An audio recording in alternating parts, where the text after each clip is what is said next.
Radio Sucesos 101.7 FM presenta su noticiero Sucesos con Milton Pérez y Verónica Larrea. Un periodismo libre para una democracia plena. Los hechos y las opiniones de los sucesos que marcan nuestro tiempo.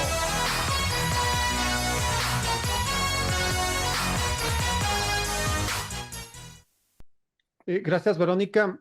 Saludamos a través de la vía virtual al doctor Jorge Benavides, decano de Administración Pública y de Gobierno del Instituto de Altos Estudios Nacionales. Doctor Benavides, gracias por la oportunidad.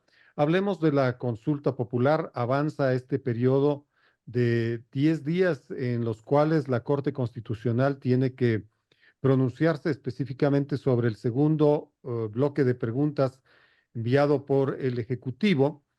Este segundo bloque ha sido catalogado por buena parte de los juristas consultados como el de mayores contenidos y sobre todo el de tener mayores oportunidades de ser aprobadas por la Corte Constitucional. ¿Cuál es su parecer en este sentido, doctor? Bienvenido. Buenos días, Edgar. Muchas gracias por la invitación. Un cordial saludo a Verónica. En efecto, coincido con la lectura que dan los colegas respecto a que en la segunda parte de preguntas que se enviaron a la Corte Constitucional se concentra lo que tiene que ver con las enmiendas a la Constitución, ya que en una primera parte, como ha sido ampliamente señalado por distintas voces, se trataría de procesos de modificación legal en sede legislativa y por tanto no haría falta tanto un procedimiento de modificación constitucional.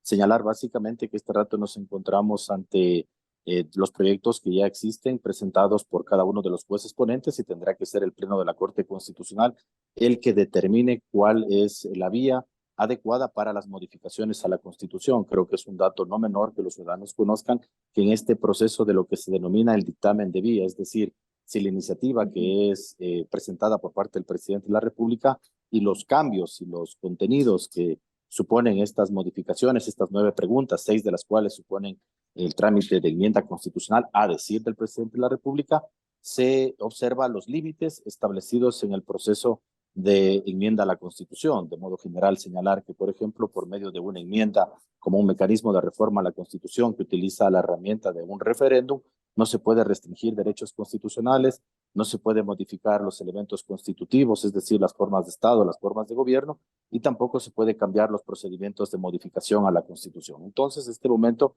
estamos, el Ecuador en su conjunto, a la expectativa de conocer el dictamen de la Corte Constitucional y observar si la iniciativa, que son plausibles varias de esas preguntas, por supuesto, en materia de economía, en materia de seguridad, se canalizan finalmente por el procedimiento de enmienda, que es lo que ha señalado el presidente de la República en el ejercicio de su iniciativa constitucional. Más allá de las preguntas que tienen que ver con la coyuntura, es decir, la seguridad, hay algunos temas que han sido valorados por los consultados, que tienen que ver con el arbitraje internacional, que tiene que ver con los jueces constitucionales e incluso con la capacidad de que el Ejecutivo pueda enviar proyectos urgentes sin esta posibilidad de que sean económico urgentes. ¿Qué opina usted de esas prioridades que se han planteado? Me parece importante en el ámbito, por ejemplo, de tratados internacionales en materia de arbitraje internacional. Esta disposición contenida en la Constitución actualmente obedece a una posición ideológica más que a una realidad de los mercados en materia de inversión. Y por tanto es procedente, es adecuado que se proceda a esa modificación constitucional, que dicho sea de paso, a mi criterio, se la puede hacer sin ningún problema por medio de una enmienda constitucional.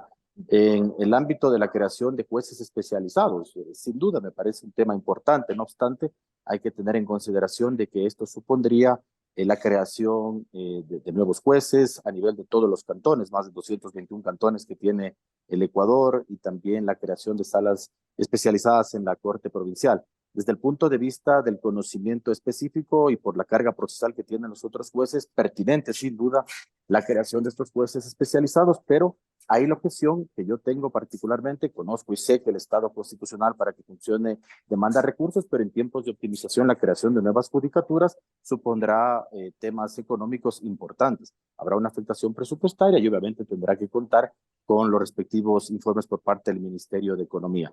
Desde el punto de vista de lo que pueda aportar la creación de judicaturas especializadas, reitero, completamente de acuerdo, pero en un contexto complejo desde lo económico, esto implicaría erogación de recursos económicos. Entonces eso tendría que analizarse y ver el mecanismo. Evidentemente en los anexos de la pregunta se señala que se da un plazo de 1 año para que pueda operar todos estos cambios en la creación de esta judicatura. Pero bueno, en el ámbito, como señalo, para una protección especializada de derechos, de acuerdo.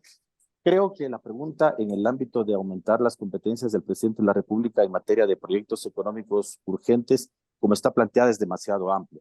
Creo que la idea que sea en materia económica urgente responde tanto al constituyente de 1998 como al del 2008 por la importancia que tienen los temas económicos.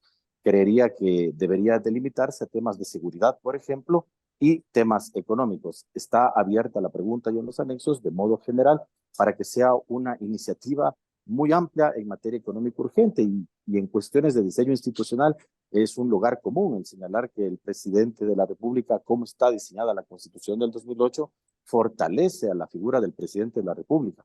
Con eso se ahondaría incluso más esas potestades y ese detrimento, digamos, en el equilibrio adecuado de poderes entre el Ejecutivo y el Legislativo. Creo que ahí lo importante sería modular la posibilidad de que se pueda canalizar exclusivamente para temas económicos y de seguridad, pero que no sea tan amplia la potestad para enviar proyectos económicos urgentes. Pero algo habrá que hacer, doctor Benavides. Recuerde usted las prácticas de hace algunos años, la ley Trole que permitió el inicio de la dolarización en el año 2000 tenía cerca de 19 disciplinas, ¿no? Es que había que instituir un nuevo sistema monetario en el Ecuador o cuasi sistema monetario. Después, con la Constitución del 2008 es que vienen todas estas prerrogativas para delimitar los proyectos urgentes, pero siempre los gobiernos han tenido que disimular las reformas debajo de los proyectos económicos urgentes. Recién tenemos pues la experiencia de esta ley de extinción de dominio hace algunos días nada más, que contemplaba 7 temáticas y que fue observado por el CAL legislativo. Entonces, como le decía, una modificación resulta urgente en ese sentido. Sí, pero por ejemplo, no sé si esa modificación constitucional de ampliar las potestades del presidente vaya necesariamente en esa vía. Lo que trato de decir es que lo que califica el CAL en cualquier proyecto de ley, como usted conoce, Edgar, y para información de los ciudadanos, bueno, que haya la unidad de materia, que haya los respectivos considerandos, las justificaciones del envío del proyecto de ley. Son requisitos básicamente formales. Diseños normativos que puedan cubrir todas las posibilidades del ejercicio no existen, pero sí es importante, como señalo, si esta potestad de los económicos urgentes, por temas de seguridad, sin duda, es una prioridad nacional y el Ecuador en su conjunto apoya este tipo de iniciativas, que no sea tan amplio el tema de que pueda incluirse en un económico urgente cualquier materia. Lo importante es que aunque se tope distintos temas, tengan una unidad, una conexidad entre las distintas materias que tengan que ver con el tema del proyecto de ley que se ha enviado por parte del presidente. Y en eso, obviamente, cada uno actúa en el marco de sus competencias. El presidente, haciendo uso de la iniciativa legislativa, que es por demás amplia, incluirá las temáticas que considere, pero tiene que haber esa unicidad, esa conexidad en las propuestas de ley que envía a la Asamblea Nacional y luego la Asamblea, a través del CAL, calificar si reúne esta unicidad. 7 de la mañana con 55 minutos, diálogo en Noticiero Sucesos con el doctor Jorge Benavides, decano de Administración Pública y Gobierno del IAM. Doctor Benavides, buenos días. Y yo quiero preguntarle más allá de las preguntas. Tengo entendido que la Corte Constitucional en unos 10 días en pleno estará votando estos proyectos que presentan los jueces ponentes. A su criterio, y si nos apegamos a lo técnico, ¿qué debería pasar en el pleno de la Corte Constitucional respecto a estos paquetes de preguntas que se ha emitido desde el Ejecutivo? Bueno, señalar lo que comentábamos al inicio, que no hay un plazo fatal para este dictamen de vía. Los 20 días término que están establecidos en la Ley Orgánica de Garantías Jurisdiccionales aplican una vez que ya se ha pasado el dictamen de vía, porque en otro momento, bueno, tendrán que realizarse ya la constitucionalidad de la convocatoria a referéndum. De modo general, señalar que los mecanismos para modificar la Constitución son la enmienda y son el referéndum, y el referéndum sería una especie de herramienta que se aplica en la enmienda cuando es de iniciativa del presidente o de los ciudadanos, y el referéndum, por ejemplo, que nos prestaremos a acudir para esa iniciativa que en su momento tuvo el presidente Guillermo Lasso respecto a la complementariedad de las Fuerzas Armadas con la Policía Nacional en materia de control interno, necesariamente una vez que ha sido aprobado por la Asamblea, tendrá que ser ratificado por la Corte Constitucional, por el pueblo ecuatoriano en referéndum. ¿Qué se espera, bueno, de la Corte Constitucional? La Corte Constitucional resuelve temas de carácter político utilizando mecanismos jurídicos. Y en este caso, ¿en qué consiste el control? En verificar si la iniciativa que tiene el presidente en cada una de estas materias observa o no los límites establecidos al procedimiento de enmienda. Básicamente, en eso consiste esta primera fase. Es decir, por ejemplo, si se discute el tema de extradición, se discute el tema, por ejemplo, del trabajo por horas para eliminar esa prohibición constitucional, si eso o no atenta a los límites que están establecidos en el procedimiento de enmienda constitucional. Creo que, obviamente, los jueces constitucionales evalúan, por supuesto, siempre el contexto general de dónde se está dando la iniciativa. O sea, no son tiempos ordinarios. El tema de seguridad es primordial para la comunidad en su conjunto y, por lo tanto, por supuesto, enmarcados en lo que diga la Constitución, pero también teniendo esta visión de su conjunto de lo que pasa en la realidad nacional, procederán a dar su dictamen. Yo creo que muchas de las preguntas que están organizadas en esta segunda iniciativa, en estas 9 preguntas, de las cuales 6 se determinaron para enmienda y 3 para consulta popular, en principio estarían enmarcadas en lo que dice el procedimiento de enmienda, y la Corte Constitucional, como digo, enmarcada en lo que establece sus atribuciones en la Constitución, dará el visto bueno, dará luz verde para que puedan continuar este proceso. ¿Y qué deberá suceder con las primeras 10 preguntas, doctor Benavides? Porque claro, el presidente Noboa se ha deshecho de la pregunta número 11, la que tenía que ver con los casinos, la que mereció mayores críticas de diferentes sectores. Bueno, ahí tendrá que determinar la Corte que si no son temas de reformas constitucionales, deben seguir el camino correspondiente, que como se señalaba, y ha sido ampliamente ya discutido en la comunidad, suponen ya reformas de tipo legal y tendrán que ser procesadas a través del órgano legislativo. Doctor Benavides, dado su enorme conocimiento de la materia constitucional, hay dos elementos nuevos de discusión en el país que es importante consultarle. El primero está este dictamen de la Corte Constitucional dando luz verde a 2 acuerdos militares suscritos entre el gobierno de los Estados Unidos y el del Ecuador. La disposición es de que la Asamblea no necesita conocer, la Asamblea ecuatoriana no necesita conocer estos acuerdos. Eso ha merecido una serie de criterios del día de ayer en una honda discusión, especialmente en los planos digitales. ¿Cómo ve usted este tema? Bueno, lo que hace la Corte Constitucional en estos casos de los tratados internacionales es lo que se denomina el control previo, de modo sencillo, para que los ciudadanos que nos escuchan, antes de que se apruebe un tratado internacional, para buscar que ese tratado sea plenamente eficaz, porque requería en el ordenamiento jurídico, no se contraponga a lo que dice la Constitución. Entonces, previo a su aprobación por la Asamblea, pasa por la Corte Constitucional. ¿Qué ha determinado la Corte Constitucional en estos 2 dictámenes? Dicho sea de paso, en estos 2 dictámenes, claro que tienen que ver con estas cooperaciones con Norteamérica, incluso también presentadas en su momento, pues suscritas por el expresidente Lasso. Bueno, ¿qué se ha señalado? Que no se enmarcan en lo que establece el artículo 419 de la Constitución, que son las materias que necesariamente deben ser aprobadas por Asamblea Nacional. En ese sentido, es una discusión incluso interesante, como usted anota, Edgar, porque incluso dentro de la Corte Constitucional hubo un voto salvado de 3 jueces, o sea, se aprobó con 6 que no requería aprobación. A mi criterio, el voto de mayoría es consecuente con lo que establece el artículo 419, en el sentido de que no es necesario porque no se contempla dentro de estas materias. ¿Qué dicen las materias del artículo 419? Se trata de la expedición de una ley, alianzas político-militares, tema de derechos que comprometan el patrimonio genético, biológico del país. No está dentro de esos temas y, por tanto, no es necesario pasar por aprobación legislativa, sino que se remite directamente al presidente de la República para que en este proceso que supone una suscripción, una aprobación, vaya directamente a la ratificación. El otro tema de consulta tiene que ver con esta posibilidad de que haya una moratoria de parte de la Corte Constitucional para el cierre del bloque ITT, dadas las urgencias económicas que tiene el Ejecutivo en este momento. Los juristas, algunos dicen, las cosas en la ley tienen que hacerse tal como se hacen y así se deshacen. Si se hizo una consulta para pedir el cierre, tiene que hacerse una consulta para seguir adelante con la explotación petrolera. ¿Qué piensa usted al respecto? Sí, en efecto, sería ese mecanismo, el utilizar una consulta popular para continuar o no con ese proceso. Creo que es fundamental ahondar en el debate sobre la importancia que tiene los recursos petroleros para el desarrollo nacional.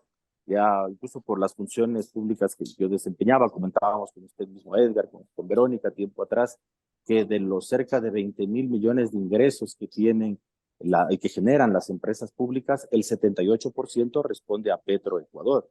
Petroecuador de esos campos extrae cerca de 58.000 a 60.000 barriles diarios y en las estimaciones más modestas daban cuenta de 1.200 millones que puede aportar estos recursos. Entonces son fundamentales, obviamente, para el desarrollo nacional. Y en el ámbito jurídico, lo que valdría en este caso, bueno, es que el Ejecutivo mantenga las conversaciones con la Corte Constitucional y a través de lo que se denominan los autos de verificación de cumplimiento de la Corte, se discuta incluso el plazo de implementación, porque se señalaba que en un año deben estar desmontados. Créame, la infraestructura que se ha establecido en esos territorios es tan complejo que incluso no es viable técnicamente el poder desmontar en un año. Entonces, ¿qué se debe hacer? Solicitar peritajes en conjunto entre la Corte Constitucional, la función ejecutiva para determinar los plazos que deben ser señalados. Y claro, podría incluso haberse aprovechado esta oportunidad para incluirse una pregunta y se consulta a los ciudadanos sobre esta posibilidad de que se mantenga la explotación de los recursos, más allá de cuestiones legítimas medioambientales, de protección y cuidado. Hay que tener en cuenta que el Estado constitucional, para que pueda garantizar derechos a los ciudadanos, necesita de recursos y esos recursos son claves en los actuales contextos. Verónica. Bueno, importante entonces sobre esto del Yasuní, cuáles serían los caminos constitucionales y cómo debería obrar en este caso el presidente de cara a que se pueda eventualmente ampliar este plazo para parar la explotación del ITT. Podría ser solicitar un auto de verificación de cumplimiento para que se discuta el tema puntual de los plazos señalados. Un año técnicamente para desmontar todo el proceso no es viable. Y más que la opinión que yo pueda tener como un modesto abogado, lo importante ahí son los peritajes técnicos para que se llegue a determinar técnicamente el tiempo que sería adecuado para este proceso de llevar a cabo lo que en su momento la propia ciudadanía aprobó por medio de consulta popular. Y obviamente el mecanismo adecuado incluso para llevar a esto por términos de legitimidad sería bueno también o hubiese sido en su momento la inclusión de una pregunta al respecto, aunque creo que por medio de un auto de verificación de cumplimiento que vea la función ejecutiva con la Corte Constitucional, en términos técnicos, incluso contando, como señalo, con peritajes, los tiempos adecuados para proceder según la normativa, respetando, por supuesto, los derechos de las personas que votaron a favor de mantener el crudo bajo tierra, para que simplemente este proceso de la mejor manera posible. Aprovecho la oportunidad, doctor Benavides, usted que estuvo a la cabeza de EMCO, el presidente de la República acaba de dejar sin efecto este decreto por el cual EMCO, la empresa coordinadora de empresas públicas, estaba a la cabeza de los de los directorios de las empresas estratégicas del Estado. ¿Cómo vio esa decisión del presidente Noboa?